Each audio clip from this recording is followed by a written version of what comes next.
What's up, guys? Welcome to another episode of Full Blast. I am your host, Raja Burrows, and pretty excited because today we are going to be talking about why the savior or lead play EJs are fucking awesome. Now, here's the thing. I'm going to freely admit I got a lot of bias for this video because I have double activated savior play.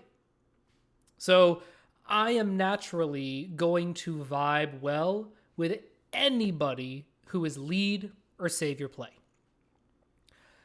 But there are a couple of things about the EJ, savior, or lead play types that I really admire and that I look up to, and that, quite honestly, I have learned so much from. And I want to start with, in my opinion, subjectively, I don't think that there is any type, just like out of the box, who is better at dealing with chaos than a lead play EJ. I don't think it exists. And I'll tell you why. First and foremost, EJs, because they are deciders, like the IPs, their observers are in the middle. So they're not going to get crazy worked up and cranked up about control and chaos. The IJs are prone to getting very controlling, organized, buttoning everything down. And then in a demon state will be like, fuck everything, all of the chaos. And you're like, that is not healthy. That's not how we do this. But here's the thing. Even the EPs, they live in the chaos so much that when it finally comes time for them to button things down and to tighten up, it swings in the opposite direction. So I can't actually say that EPs are the most naturally adept at dealing with chaos because of that intense swing that they have. But the deciders, they're like, yeah, chaos is fine. And again, especially the lead play, they're just like, yeah, of course we gather. And they're like, and what's so cool to me is they don't make a big fucking deal about it. That's what's so wild, is it's so obvious to them that you can gather things and then you organize them at some point and you just do that. And it's in the middle and they're chill. It's awesome. And it's inspiring.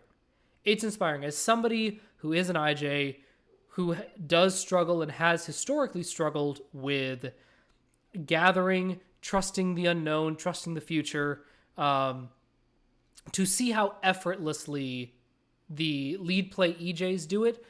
It's pretty remarkable. And I salute you for that. Here's the other thing. The reason that I say the EJs are the most naturally adept over the IPs is that the IPs, if they're a lead consume, right, they have one introverted function and one extroverted function. And obviously, when we're talking about deciders, that's not necessarily dealing with control and chaos. That really is more of an observer thing. But listen, when you listen to a lot of IP, like I'm thinking about Bernie Sanders, right? It's very, very easy for the IPs to fall into a trap of the tribe as this mass that can't be dealt with or controlled or engaged with because it's just like this mass of people out to get me or to fuck up my idea or to derail me and my whatever, right? And the EJs, they just tend to not have that problem. Of course, anybody can do anything. Anybody can fuck up anything in any way they want. But if you watch how those lead play EJs just kind of go through life, they are so deeply, deeply trusting of the outside world in a way that even I am not. Again, I'm sleep last, but I'm still an IJ. in terms of what I trust, what I prioritize, what I feel responsible for, it really is very much about managing and navigating my inner world and the outer world of the tribe, right? With my OI and my DE. But the lead play EJs, they're like, fuck it, play with the tribe.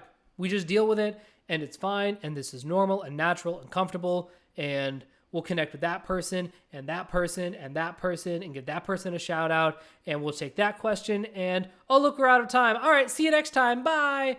And then they just go to the next thing. And I'm like, wow, y'all just really did that. That's crazy. It's again, so that's why I say the lead play EJs are just so adept at dealing with truly whatever life throws at them. They just don't seem, not only do they not seem fazed by it, but they don't like overly energized spike about, they're just like, yep, I'm just dealing with the tribe and the chaos and the dancing and I don't know why I started dancing. I don't know. I'm vibing it. And it's very cool. It's very cool to watch. Again, especially with the OE, it is something that I, as an IJ, just really, really admire their ability to engage with chaos, engage with the unknown, whether it's SE or any, right? So, like, again, this is my subjective opinion. I think that, we're naturally drawn to people in our quadra oftentimes, or we can be like, oh yeah, I see what they're doing. But, as I was sort of thinking about this video, there are a lot of lead play ESFJs who I have tremendous respect for. I'm not saying that they're my best friends. I'm not saying that these are people who I actively want, 5 people you want to surround yourself with. But I'm looking at this list and like the type of this archetype, right? The EJ lead play that I should have the biggest problem with, and I should be like, oh no, not that. We got Shane Dawson. I'm just reading down the list. Shane Dawson, Ryan Reynolds, Katie Couric, Ariana Huffington, Lacey Green. For those reading along, you'll see who I skipped in a second.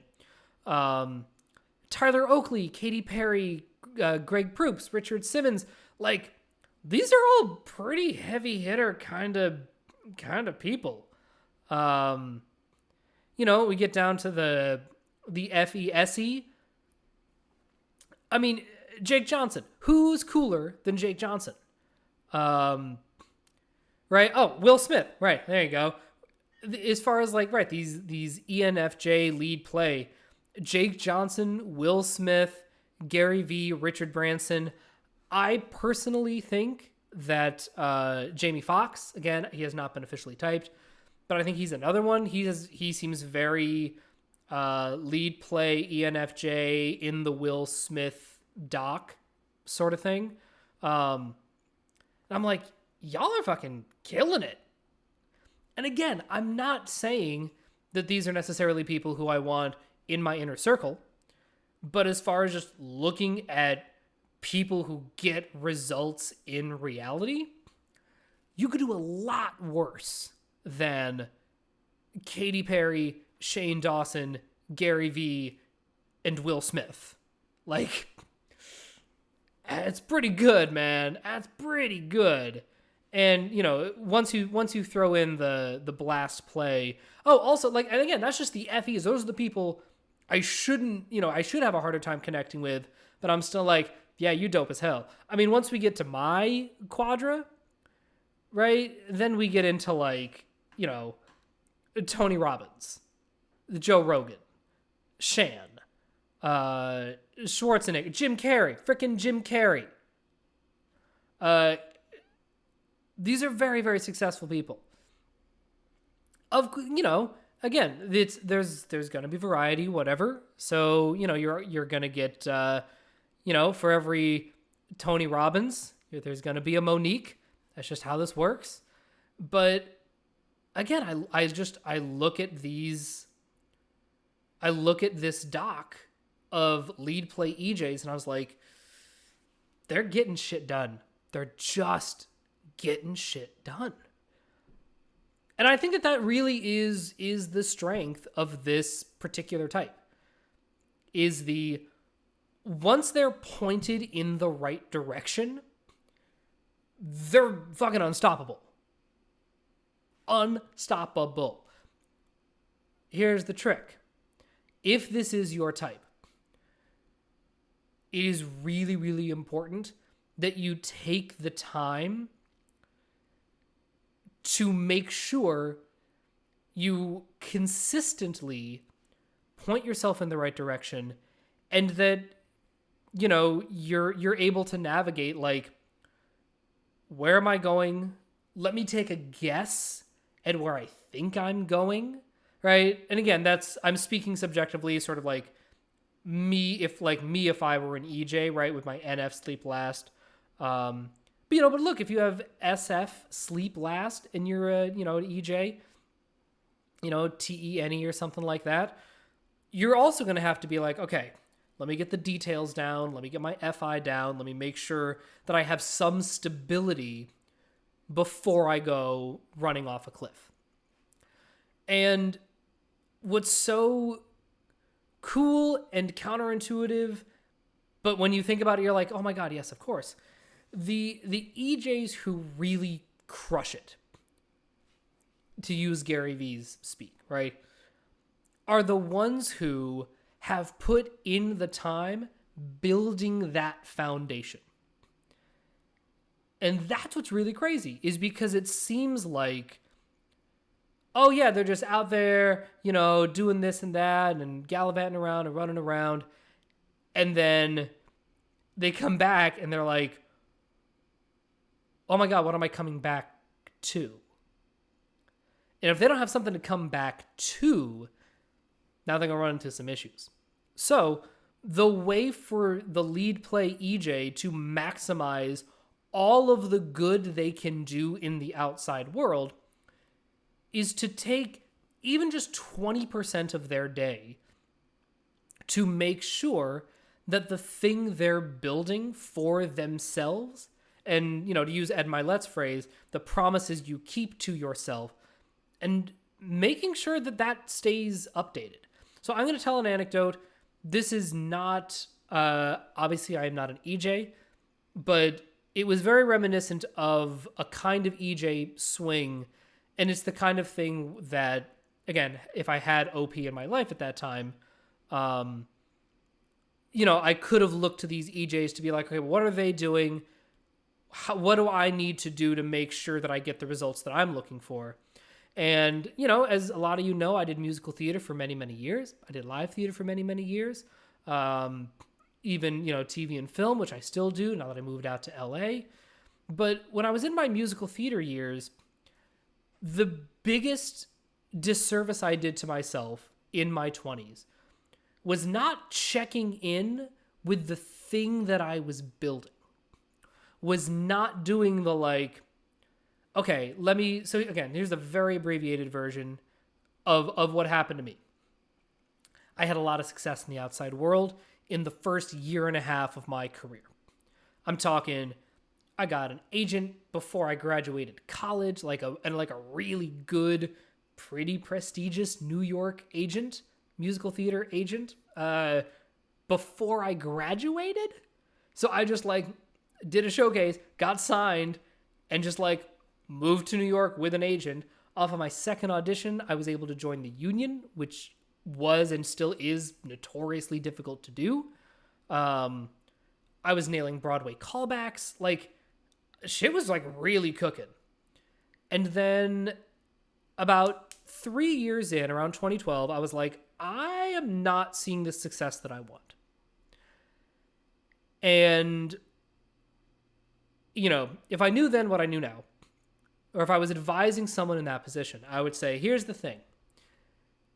When you have so much extroverted energy, the outside world isn't going to stop you. it's never going to encourage you to check in with yourself. Never going to happen. It's like, oh, you want to do more? Here's more. You want to connect with more people? Great. Sign up for 5 lunch club meetings. Do more social media. Gather more resources. Be more of an entrepreneur. The outside world, especially in the information age, nothing's going to put a limit on that. And so it's really important that if you start to feel pangs of like, I don't know if this is working out. There's some shit here that's not going too well. The onus is on you to take that as a sign. And I'm not saying like slam the brakes, but be like, okay, there's a little voice inside of me somewhere that isn't fully on board. My DI is not on board with what my OI is trying to build. Again, however you want to frame it. Or my OI is not on board with who my DI is becoming. Whatever. And that's a really good time to go, okay, I'm not going to stop doing this thing, but I'm going to, rather than doing it at 100%, I'm going to do it 80%. Just 80%. And then you're just siphoning away a little bit of that extroverted energy into just doing a personal inventory and being like, do I really want to keep doing this? Is this the direction I want to keep going? And had I done that, I don't, again, obviously my life would have been very different. I wouldn't be able to tell this story now. I'm grateful for how everything turned out in the cosmic sense. But in the practical, immediate sense, it is the sort of thing where if in 2012 I had gone, okay, something's not clicking. Everybody around me is telling me I just need to work harder, but something's not aligned inside. That's when I needed to go, okay, pausa. I'm not going to stop auditioning because that will fuck with everything. But the answer is not, I just need to turn up the heat. And I bring that up specifically for the lead play EJs because there's so much rhetoric. Even still, it's slowed down a little bit, thank fucking God. But, I mean, God, especially in like 2011, 2012, 2014, like that, when, you know, the internet was booming, we all had smartphones, we're all hustling, the hustle culture was really starting to take off, WeWorks were popping up all over the place. You know, it is the kind of thing where a lot of the rhetoric that we heard was, if you aren't seeing the results that you want, then you just need to work harder. You need to put in the hours. You need to fucking crush it. Which is phenomenal advice for everyone who isn't a lead play EJ. Because you're already doing it. And if you're not seeing the results that you want, again, this is just true for everything. If you're not seeing the results you want by doing the thing you're already doing, rarely is the answer do more of it. Because if the answer were do more of it, you would be seeing results, but just kind of slowly and maybe not at the rate you want, but you'd be seeing results. But I was truly stagnated. And I've seen this happen to a lot of EJs. They'll straight flatline. They will stay at whatever level they'll plateau at, and running themselves into the ground and working harder isn't actually going to make them jump to that next plateau. 100% of the time, what gets the EJs out of it is taking a break. And this is true for all savior play, I think, especially lead play with Sleep Last. It's being able to go, okay, pause, putting on the brakes. Over the next month, I'm going to just take an inventory. How do I feel about my apartment? How do I feel about my job? How do I feel about my romantic partner? How do I feel about my friends? How do I feel about my relationship to my family? How do I feel about my spending habit? Like all of that stuff that we think should fix itself once we get the thing we want, that's the stuff that needs to be tweaked. And in my case, quite frankly, the answer was New York was not the right city for me. Now, there was no way at 25, given the success that I had, given the connections I had made, like I was at the top of my game at 25, but I could feel myself stagnating, and everyone around me was like, you just got to wait it out. You just got further ahead way sooner. The world just needs to catch up with you. And then everything will click. You'll be on Broadway. You'll do the thing.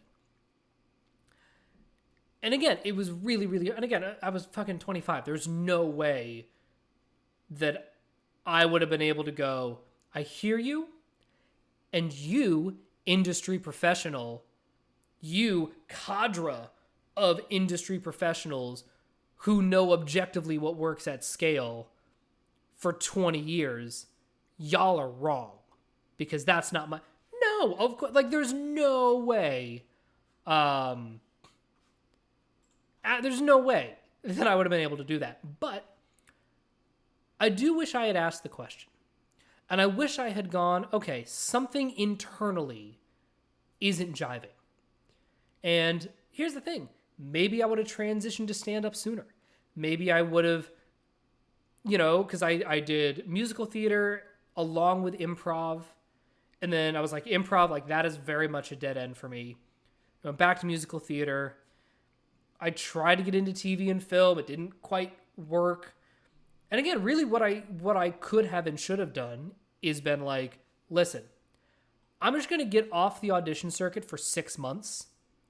And I'm just going to focus on my job, focus on making money, solidifying my friendships, and just like going to the gym, eating better, working on me. And then in 6 months, then maybe some of the mishigas will have cleared up. I'll be able to see what I really want. And then I can start building something more sustainable. And truly what ended up happening for me, and this sort of thing I've seen happen to a million EJs, is their DI will pick something when they're like 15 or 16. And because they're lead play EJs, they're just going to get it. Like whatever it is that their DI attached itself to, they're like, great, DI's on board, DEOE, let's fucking go. And they'll just do it. And it's really important to be like, great, I got this thing. And at every plateau, at every peak, to go, okay, let me look around. Let me enjoy the view for a second. And let me make sure that I still want to be climbing this mountain. Because here's the thing. When I moved to New York from college, I never questioned the premise of, do I actually like musical theater? And the reality was, I knew I didn't. In 2007, I did 2 shows over the summer when I just turned 21. And neither of them were good experiences, and both of them were meant to replicate professional musical theater. And then I did a show in the fall of 2007 that also was meant to replicate the professional musical theater process, and I didn't fucking like that either. But I was good at it. People encouraged me. They're like, it'll get better, it'll get better. And it did not. And again, I was lucky that I was an IJ going through this. If you're an EJ going through this, it can be really, really scary to look at that DI and to be like, hey, this thing that you latched onto, you know some shit now. You are just more mature. And that's sort of what I want to end on is I am a big believer in the idea that people will rise to the level of expectation.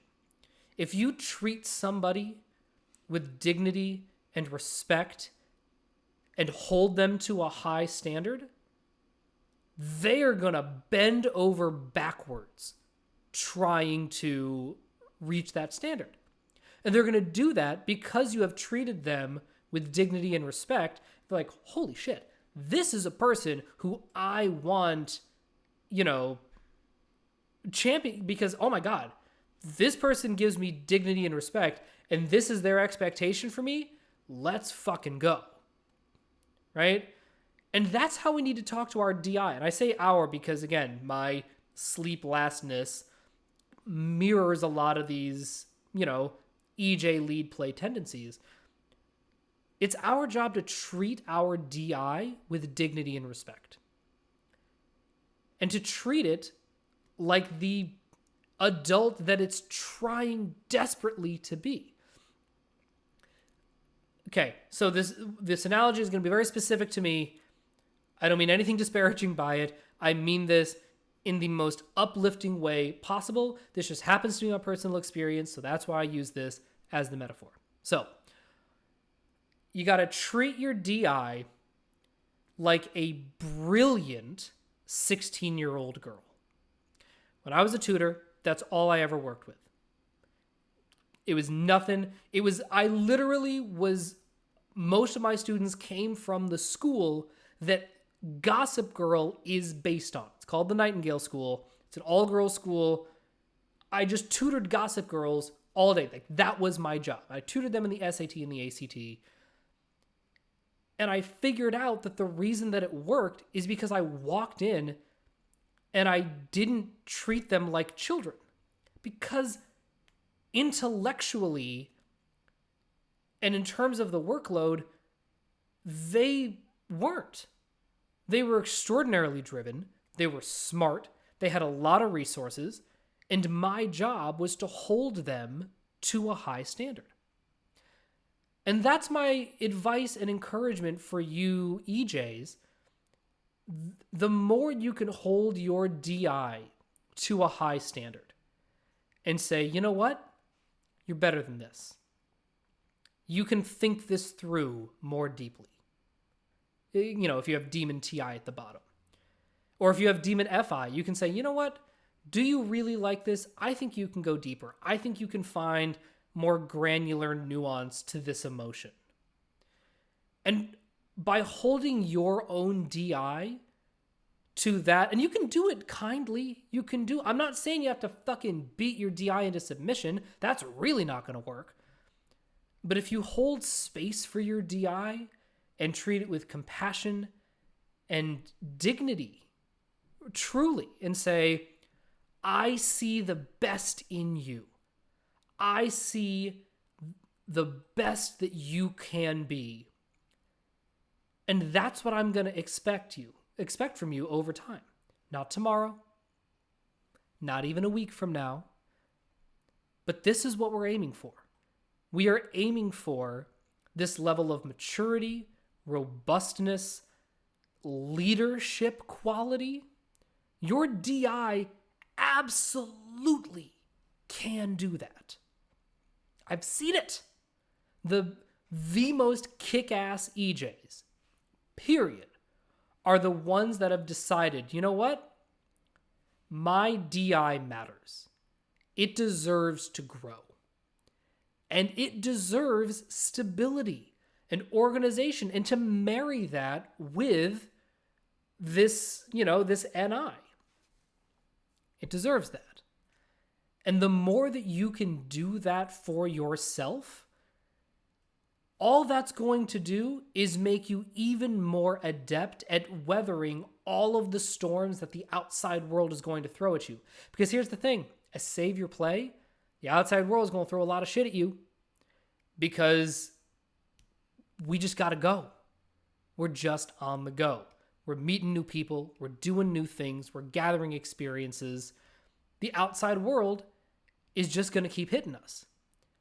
And so the more that we can work on our inner core and make it mature and robust, and that we can truly count on ourselves, you will find over time that you can do more and more and more and all the things you really want to do, because your inner compass is now legitimately unflappable. All right, that's all I got for today. I got very passionate at the end. I don't know if you could tell, I was talking to me there at the end more than you. You just got to see a little glimpse into how I talk to myself. As always, please be sure to like and subscribe, and I will talk to you guys later. Bye!